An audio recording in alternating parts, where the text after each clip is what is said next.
ঝিঙ্গে পোস্ত বা পোস্ত দিয়ে ঝিঙ্গে রান্না একবার এইভাবে রান্না করে দেখুন না বন্ধুরা, কেমন লাগে। প্রথমে কড়াইতে তেলটা দিয়ে দিচ্ছি, তেলটা দিয়ে আলুগুলা ভেজে নিচ্ছি। তো আলুগুলা ভাজা হয়ে গেলে উঠিয়ে নিচ্ছি, আর ওই তেলে ফোড়ন করে দেব।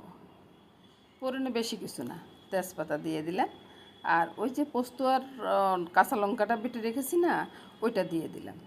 ওইটা দেওয়ার পরে নেড়ে চেড়ে মশলাটা একটু কষিয়ে তারপরে একে একে নুন, তারপরে হলুদ,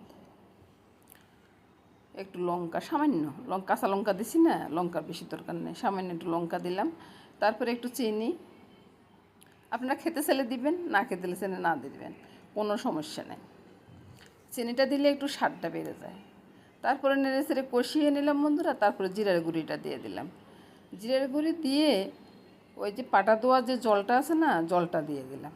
তারপরে ঝিঙ্গে আলু সব একসাথে ছেড়ে দিলাম, দিয়ে একটু ভালো করে নেড়ে চেড়ে সব কিছুর গায়ে গায়ে লাগিয়ে দিচ্ছি মশলাটা লাগানোর পরে বন্ধুরা ওই যে একটা ডিম ভাজি করছি, ডিম ভাজি করে একবারে গুঁড়ো গুঁড়ো করে এটার উপরে ছেড়ে দেব।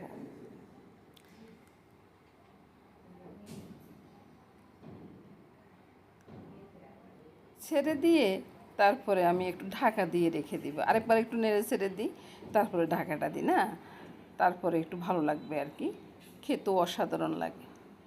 এই তো ঢাকা দিয়ে রাখলাম, চুলার আঁচটা কমিয়ে দেব। তারপরে ঢাকাটা সরিয়ে দেখুন এবার কত সুন্দর হয়ে গেছে ঝিঙ্গা পোস্তটা, আর খেতেও না অসাধারণ লাগে। এভাবে একবার রান্না করে খেয়ে দেখুন বন্ধুরা, ভালো লাগবে।